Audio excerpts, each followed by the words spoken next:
10 little Indians, and then there was one. Remember your grandma reading you that Agatha Christie story as a kid? You remember that, don't you? Well, so goes the GOP's daily mayhem of elimination for both the weak and the worthy.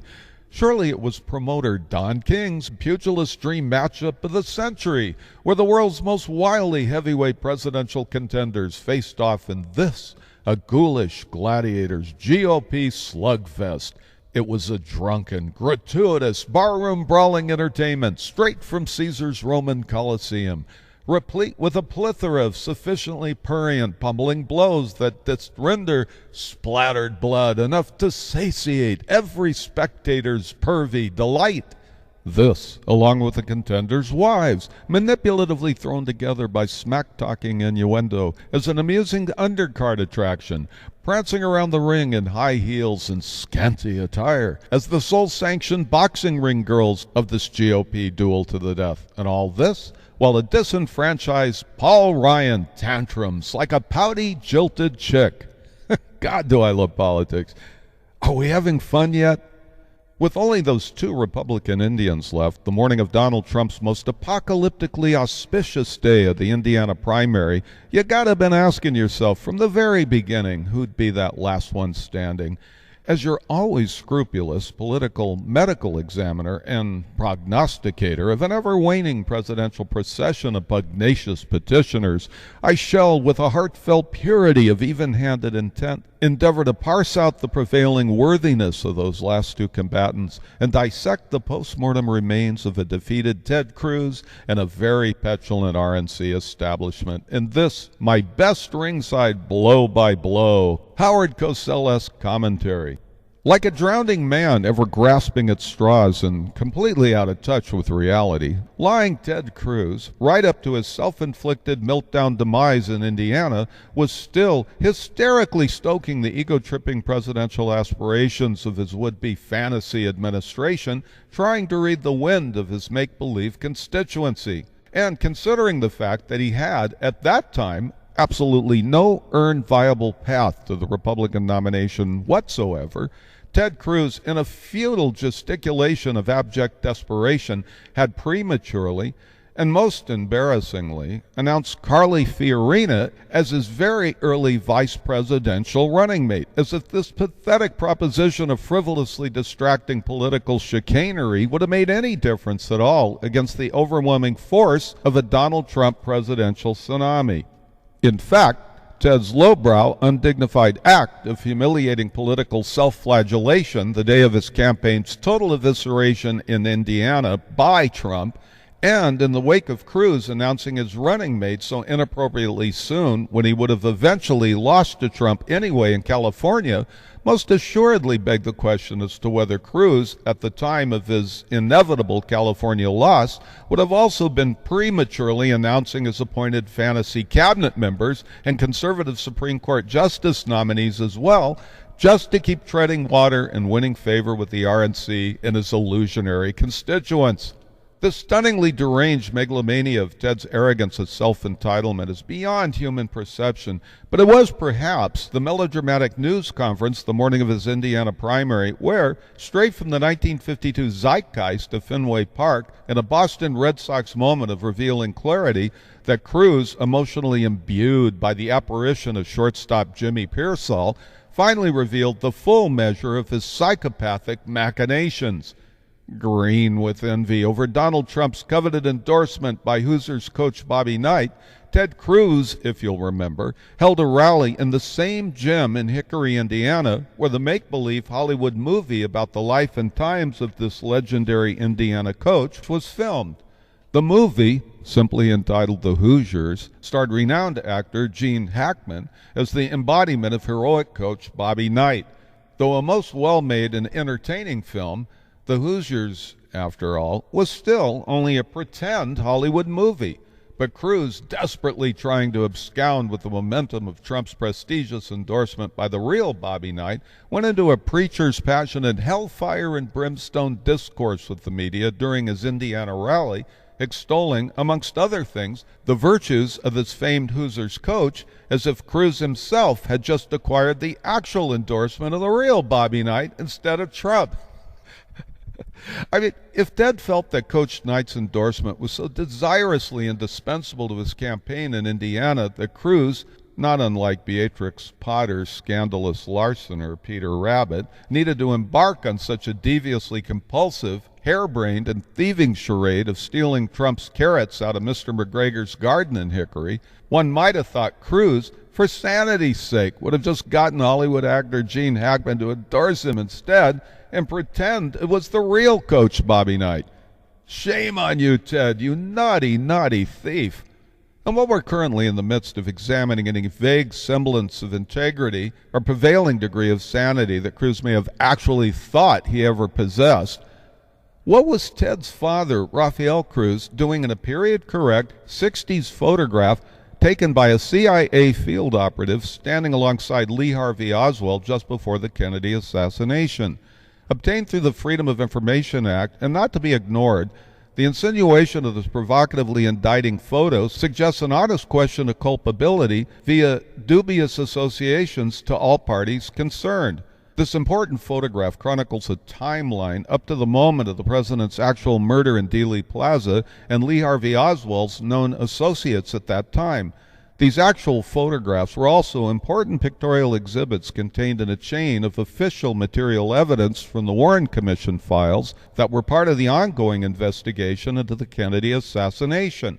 I mean, the camera doesn't lie, and Cuban sentiment towards America and President Kennedy specifically at that time was less than copacetic. In fact, it was common knowledge to the world at large that the CIA had bungled at least 2 covert attempts on Castro's life. And to stoke the fires of antagonism and contempt even more intensely against America, there was also the Bay of Pigs incident and the Cuban Missile Crisis thrown in for good measure.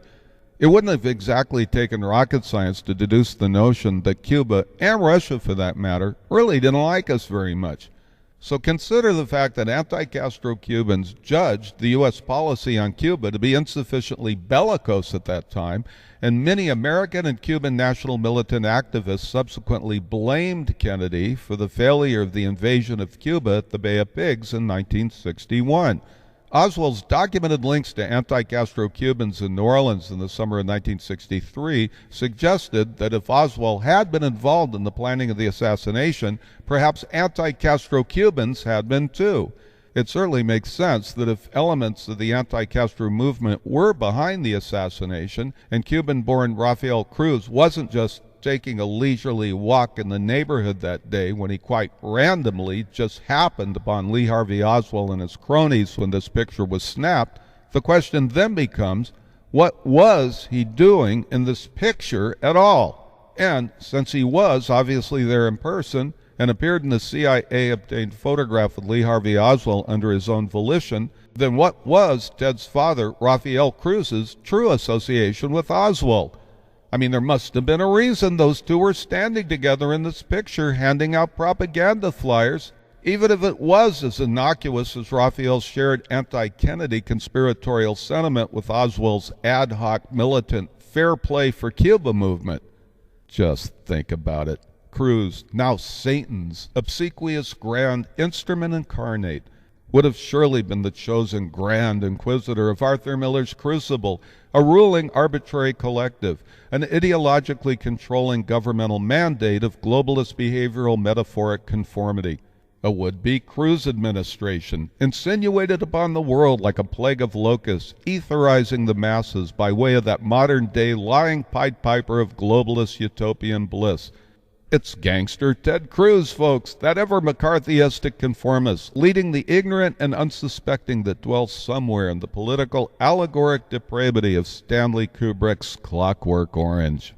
America's now asking if no maniacal intent towards Kennedy existed between your father and Oswald, Ted Cruz, then both you and your father should have absolutely nothing to hide. I think the American people deserve a simple, candid, and forthcoming explanation about the implied association in this troubling CIA-acquired photograph, don't you, Ted? Especially if you have the audacity to crawl out of the woodwork once again seeking public office. And while I'm at it here, I just couldn't believe the stupidity of so-called mainstream media news pundits whitewashing over this compelling story so quickly without researching it thoroughly just to give Ted a pass. This was especially true of Milwaukee, Wisconsin conservative radio talk show host Charlie Sykes.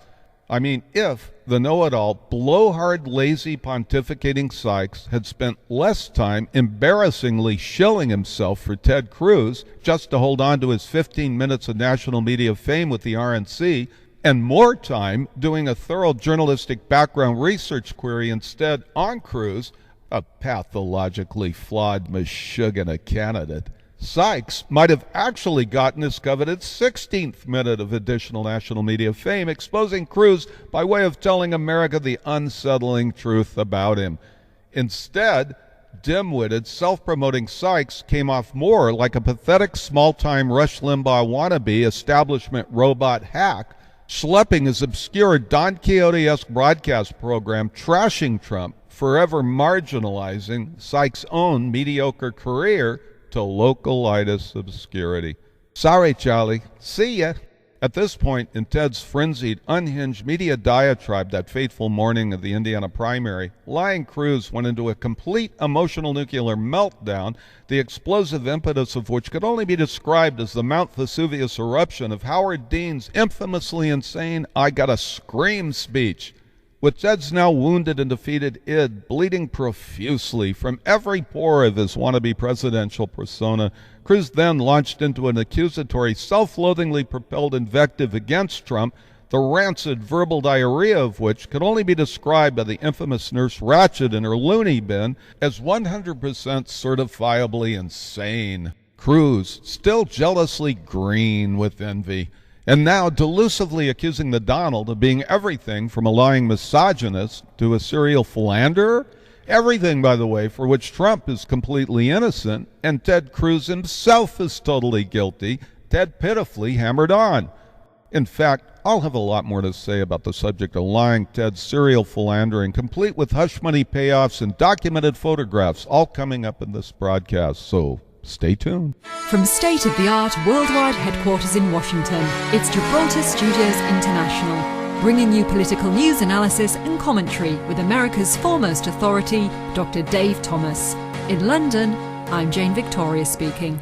I mean, let's face it. Would you really have considered voting for a second-rate, blindly ambitious, self-serving, three-time lying, dirty trickster, cheap-ass knockoff would-be presidential carpet-bagging opportunist like Ted Cruz? In an endless barrage of reprehensible dirty trick scams to ruthlessly advance his campaign, you might remember he sank Ben Carson in Iowa and Donald Trump in Utah, where Cruz then surpassed even his own unique brand of bottom-feeding moral treachery by publishing a nude photo of Trump's beautiful wife, Melania, in a TV ad presented in front of the arch-conservative, religiously indigenous Mormon populace of Utah just before that state's caucuses. So then, Cruz shouldn't have been surprised when Trump retaliated in kind by spilling the beans on his own wife, Heidi, by revealing, among other things, that she had suffered severe mental health issues when moving to Texas, and that it was also a documented fact that Heidi Cruz was a known Bush operative that worked for the architect of NAFTA, which has single-handedly killed millions of jobs in our country.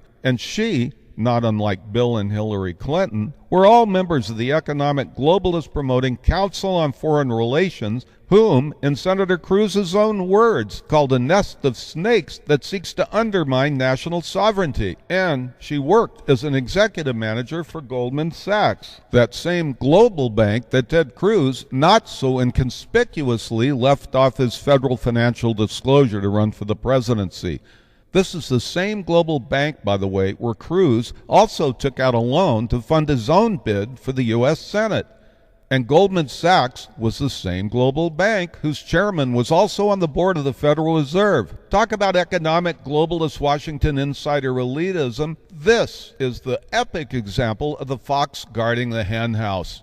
And, if I may elucidate, the Federal Reserve, or Fed as it's more commonly known, is nothing more than a self-serving, economically superfluous, parasitic institution to the American monetary system. a nefarious glorified Ponzi scheme best described as an insidious, smoke and mirrors, corrupt, plutocratically motivated pecuniary scourge on America's fiduciary system, a quasi-capital currency arbitrage legally skimming off the top of our economy. And, like a power-mad mafia don, lying Senator Cruz promised to audit the Fed, but never even showed up for the vote. I mean, Trump spilling the beans on Heidi Cruz only meant that her entire career was spent working against everything that Ted Cruz supposedly stood for. So, as you might understand, any reasonable person would take pause when Cruz, in his best political kabuki theater-esque Machiavellian rant, pointed his threatening finger into the camera saying to Trump, "Leave Heidi alone, you sniveling coward." And though Cruz, while supposedly victimized by Trump's public disclosure about his wife's less-than-kosher activities here, in the midst of all this diversionary dust-up drama about the oh-so-innocent Heidi Cruz, it would still appear, after all, that lying Ted himself, illegally conferring with and willfully directing his super PAC to publish that nude picture of Trump's wife Melania, instigated this whole damn thing in the first place. And this drama gets even more juicy. It later came to light, according to the National Enquirer, that Ted Cruz, being the wife-protecting moral pillar of monogamous virtue that he would have you believe, had embarrassingly subjugated his wife to the public humiliation of several Tiger Woods-esque serial trysts behind her back, involving at least 5 separate women, including Amanda Carpenter, Katrina Pearson, Sarah Isger Flores, and yes, even Carly Fiorina, all pictured here on your screen from left to right. No libel or slander suits by the named female parties have been filed against the Enquirer, who staunchly stands by their story. And let it also be known that Ted's name and phone number was reported found in the notorious D.C. Madam Caldwell client book of Deborah Jean Palfrey. Yes, I guess it's true. Politics does make for strange bedfellows. Right, Cruz? You know, I can't wait for Howard Stern to get his hands on this one, interviewing Ted Cruz mistresses on his show, like he did with Tiger Woods' infamous bevy of extramarital harem girls. God, would that be entertaining. Come on, Baba Booey. There's a ton of stuff on Google. Just do your executive producer's research job here for Howard and hook his audience up. So, doesn't all this make you wonder, how much did womanizing Cruz really care about protecting the alleged fidelity of his marriage, faking affection for his wife, while habitually trolling out of the corner of his eye for some strange? God only knows, but it was, albeit a less than trivial question to all of us about Ted's corrupt, lying character that I'm sure you would have given great thought to while standing in that voting booth. Cruz, while still licking the self-inflicted wounds to reputation and character sustained by the National Enquirer's inopportune attentions to his serial philandering, is now busy fending off their scrutiny into major hush money that was also rumored to have been illegally paid to his numerous participating female consorts, courtesy of the Cruz and Farina super PACs as damage control to squelch the Enquirer's pesky investigation. Furiously backpedaling against the onslaught of public condemnation, and now precariously close to the edge of total political self-destruction, Ted then tried to advance a diversionary smokescreen theory ensconced somewhere in the opium pipe of his delusional reality that Trump had morphed into an evil, misogynist, woman-hating pig. Come on, Cruz. You should have quit spin-doctoring while you were ahead. Did you honestly think that smart, sophisticated, self-determining American women would ever buy into that buttload of crap? Come on. This is a ridiculously unfounded insinuation in lieu of the fact that Trump hires thousands of female workers throughout his vast worldwide companies. Many of them are long-term trusted employees at the executive management level. And before going off half-cocked, Ted Cruz, you should have also kept in mind that Trump is a devoted family man surrounded by a lovely immediate and extended family unit comprised of smart young sons and an adorable new baby grandson, Theodore, along with his beautiful, highly accomplished wife and daughters. And if you'd remembered that Trump also strongly endorsed many of the tenets of Planned Parenthood from the very beginning of his campaign, confirming them to be staunch advocates of preventative and protective female health issues, you might still be in the race, Ted. Let's see. How does that old sage saying go, Cruz? People who live in glass houses shouldn't throw... Well, you know the rest, right? But did lying Ted Cruz learn anything at all from his campaign? Oh, no. Cruz just went right ahead on, saying any BS thing that came into his head, no matter how outrageous it may have been, just to get his sorry lying ass elected, right? You gotta have been thinking the American voters were pretty gullible, ill-informed, and stupid, didn't you, Cruz? So why not just tell Iowans again, just one more time, what you really thought of New Yorkers? Stupid, stupid, stupid Ted. You dumbass. Hey, let's face it, lying Ted Cruz is the typical lightweight, no-talent, monkey see, monkey do, monkey see, monkey do, and self-hyping copycat, slimy, insincere politician that he was, and who's never had an original or creatively inspired socioeconomic concept of leadership in his own ego-tripping head ever, ultimately and quite shamelessly plagiarized off Trump's stump each and every one of Donald Trump's originally fought for and courageously installed visionary planks of the would-be new Republican platform. And why would Cruz have done this? Because he was a corrupt, power-mad schmuck that couldn't dream up any inspired visionary platform planks of his own and could only steal off Trump's bold and insightfully pioneering party platform agenda for all Americans. And because the Trump planks are a deeply inspirational and empathetically insightful resonating truth into the American collective psyche, calling for a balanced budget, including fixing the inequitable monetary deficit with our trading partners in Mexico, China, Japan, and other countries. A secure southern border with a stout wall to keep out all undesirable illegal aliens. Jobs back in America that were lost to Mexico and China due to the corrupt incompetence of the Bill Clinton administration and its globalist implementation of NAFTA. Take back the leadership of the free world and eliminate ISIS now. No more screwing with our Second Amendment gun rights, and no more so-called sanctuary cities that harbor illegal alien felons in America. All illegal aliens who are felons sent back to their own countries. No more Common Core. The government will leave our schools alone. Teachers can think for themselves. A strong, comprehensive, and binding national immigration enforcement policy that deals with America's out-of-control immigration issues. Rebuild a strong military and first-class care for all veterans. And keep Guantanamo Bay open. And no more Obamacare, but an administratively make-sense, viably affordable health care program for everyone. And finally, leave veteran and Social Security entitlements alone. That money belongs to the people that earned it, not the federal government to steal and waste it, bailing themselves out. And as politically incorrect, populist-oriented, and philosophically untenable as these platform planks may seem to a Reince Priebus, Paul Ryan, Rich Lorry, Karl Rove, or Mitt Romney, and all the other privileged, insider, monomaniacal, fat cat, backroom, cigar-smoking, wooden Indian power brokers that they be in the RNC, they're still, nonetheless, the original Trump planks of the new Republican Party platform. If you recall, Donald didn't change. These planks were courageously proposed by Trump from the very beginning of his campaign, amidst the raging disapproval of the RNC and a very disrespectful mainstream media pushback, beginning with that ineptly insipid, self-promoting, teleprompter reading, abrasively shrill, manipulatively vapid airhead Megyn Kelly, amongst other so-called TV news pundits. All of them amorally spewing Rupert Murdoch's plutocratic presidential kingmakers company line with their ever-obligatory, cheap-ass, lowbrow, sucker punch, character-assassinating got-ya questions to Trump on Fox TV.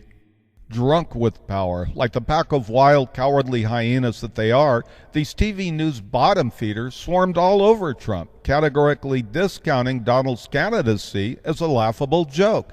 And yet, despite this nasty aggregate's lockstep consternation and disdain for Trump, his enduring platform planks have resonated so deeply with the angry, displaced American people that they shall, no longer be denied us. Most recently on Fox News, I found myself masochistically enduring the out-of-touch pontifications of Paul Ryan, Reince Priebus, Karl Rove, and other such self-entitled Mikado-esque grand poobahs of the insider's RNC establishment, as the temper-tantruming babies that they are, emphatically unwilling to board the Trump train and do their sworn duty to support the political voting consensus of America's silent majority, they continue to wallow in the doldrums of self-inflicted obstinacy, obtusely oblivious to all but their own self-serving, greedy globalist resolve. It was torturously grating to my ascended academic sensibilities to be lectured by Mr. Priebus on the elite exclusivities of a presidential candidate's invited membership into our grand old party, as he so possessively phrased it. We invite you to compete in our Republican Party, where we set the ever-changing rules, he droned on. So, Republican candidates, come one, come all, and join the RNC convention in Cleveland. It'll be fun, like playing croquet with Lewis Carroll's proverbial Queen of Hearts. Off with their heads. It won't matter if you won your state delegates fair and square in the electoral process. We'll just steal them from you anyway and give them to the RNC insider that we want instead of whom the American people voted for. Then we'll hide the moral inequity of our delegate theft behind the insane complexity of our ever-changing but ever self-accommodating RNC rules. I mean, Priebus, this out-of-touch RNC elitist buffoon, even had the brainless audacity to haul out of the mothballs their own two-time losing, jealous presidential wannabe, Mitt Romney, to trash Trump. And in lieu of the seemingly unstoppable Trump train, Paul Ryan's recent emotionally cautioning TV speech to America of an RNC's impending doom if Trump were elected just reeked of a malodorously entitled globalist big corporate elitism. Can you imagine the out-of-touch delusional arrogance of Paul Ryan with his witch's pointy nose and chin, elongated giraffe neck with Dumbo elephant ears sticking out of his head, and snotty-nosed little boy's face pontificating to you about what's best for America? Ryan being the totally soulless, unoriginal, starched-up, buttoned-down, anal-retentive, squared-away, mindless, wooden-headed, Bush-esque, globalist RNC insider robot buffoon that he is, look more like a ridiculous young nerdy college frat boy on TV, desperately trying to pitch his local fraternity chapter to elect him as their one and only presidential savior. You know, regardless of the politically correct claptrap Ryan's saying now about not wanting to be the Republican presidential nominee, just keep in mind he said the same damn thing about not wanting to be the newly installed Speaker of the House, but went right ahead on and gladly accepted the appointment anyway when it was presented him. Don't kid yourself for a moment about Ryan, or believe a word he says. He's lusting after the controlling elitist insider globalist power that the Republican presidential nomination would afford him. In fact, he wants the RNC to hand it to him on a silver platter in a contested convention so bad without ever having earned it, this opportunistic, snotty-nosed, manipulative little college boy putz, that he can already taste the self-glorifying globalist power of it. You know, I think somewhere in the back of Ryan's unhinged, demented, out-of-touch, no-talent brain, he still thinks the RNC in some 11th hour contrived abracadabra magic trick is going to waltz his sorry ass out on stage at the RNC convention and coronate him as their own insider, handpicked, favorite son, heir apparent of the Republican presidential nomination, having never even entered, much less ever won, a single Republican caucus or primary electoral vote. And we have it on reliable authority that Mitt Romney is also laboring under the same delusions of grandeur while spuriously entertaining the notion of a spoiler third-party run.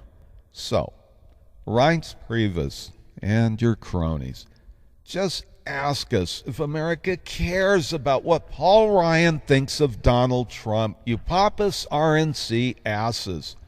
And while we're at it, America was just wondering what infinitesimal semblance of credibility globalist Mitt Romney might think he actually has to the American people that he would endeavor to shamelessly and opportunistically be the RNC's self-appointed bagman in trashing Trump.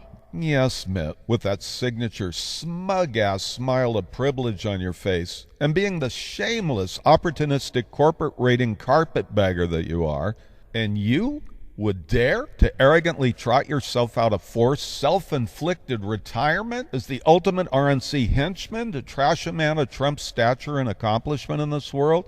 God, are you just stupid or what? Who do you think you're trying to sell a pig in a poke to here in America? Don't you get it, Mitt Romney? You wannabe presidential poser. You're just so yesterday's news, you unworthy choke artist buffoon. You and Ryan both. God almighty, could these RNC imbeciles be just more out of touch with the American people? And if all this RNC arrogance of insider entitlement wasn't so pathetic, it might actually be very SNLS comical. So listen up, Lauren Michaels. Hey, Lauren, remember, I am available for hire to write this skiv for you, so if you have the sapience of mind to produce it, give me a call. Hey, Rhines, while you're just sitting there nursing your self-inflicted PMS headache, I got a parting shot for you, and some news for you, too, so listen up. You got it completely wrong with Americans, so quit hiding behind your ever-changing RNC rigged rules.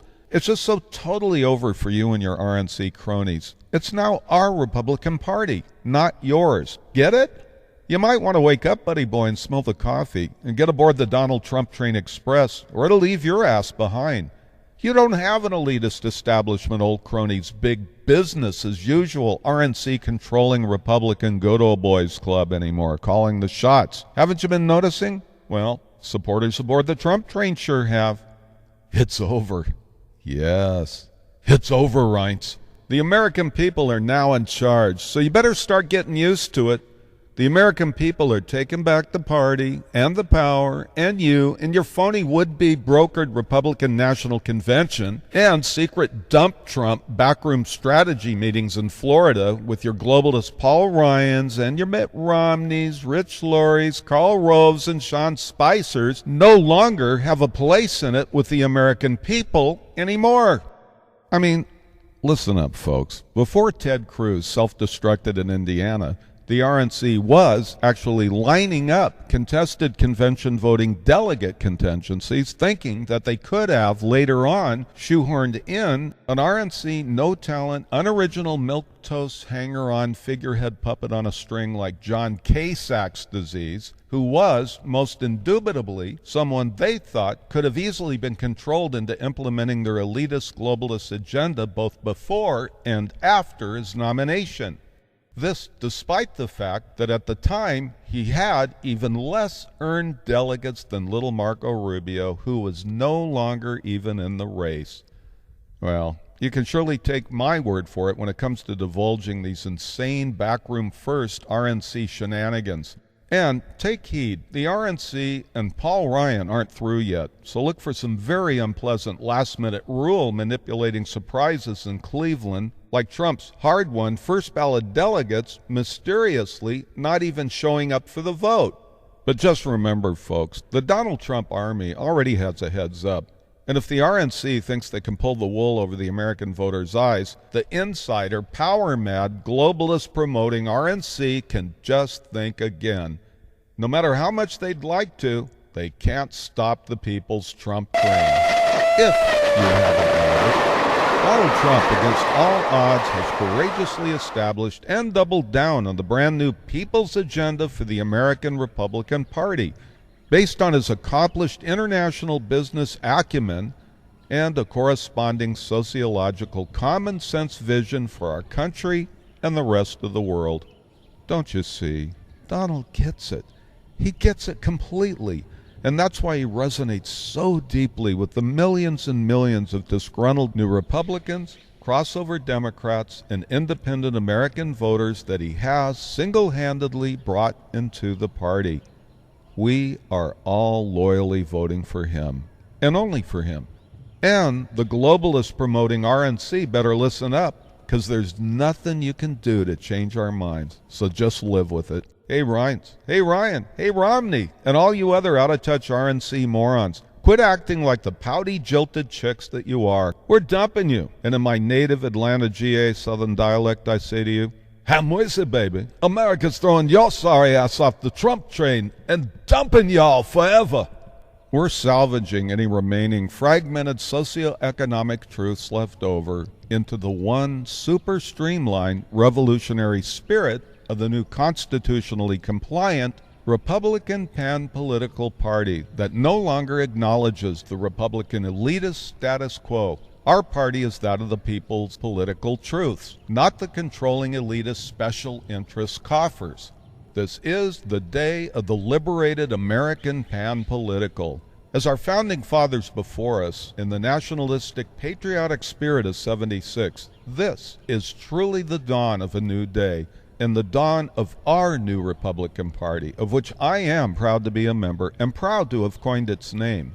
This now a sacrosanct covenant between that of Mr. Trump and the American people was created in Lincoln's original abolitionist, Republican, patriotic, populist spirit of '76 to serve all Americans, not just the elitist few. And this party was created by Mr. Trump to truly make America great again. So listen up, RNC. We're on the march, and without apology, we are the proud people's new pan-political Republican Party. You best remember that name because it's now upon you. So, RNC globalist dimwits, just buck up, shut up, and rest in peace, 6 feet under where you belong. And think about this. That's right. There is no more traditional Republican Party in America. There is no more traditional Democratic Party either.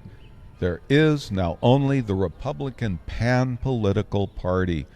Even a possible Trump third-party movement, if necessary, that has totally discarded the corrupt, special interest, big corporate, globalist agenda-laden ripoff of today's aforementioned irrelevant, politically polluted, and traditional derelict party platforms. Remember that these corrupt, greedy, globalist, elitist parties never, ever cared about the American common people that they were entrusted to serve. They are, but now, only the stench of rotting dinosaur carcasses, along with their irrelevant bones and skeletal scaffolding, all an affront to the perceptive intelligence of the astute new American voting sensibility. Out of touch and obsolete, the RNC politically elite, greedy, and self-serving power mongers that they be have now been consigned by a people's consensus to the back pages of America's political history. The RNC special interests will go, but most unwillingly, kicking and screaming into a Cleveland sunset, most inevitably the way of all discarded biological waste, into the sewer of greedy oblivion from which they came. And the American people will rise once again, prevailing in the promise of a God-given birthright, earned by courageous fire and blood through the travail of ages. Freedom's cry resolute, a crucible's wage be paid on the eternal battlefields of liberty and justice for all. In Washington, I'm Dave Thomas. The preceding broadcast was a news service of Gibraltar Studios International. You may email comments to commentary@gibraltarstudiosinternational.com.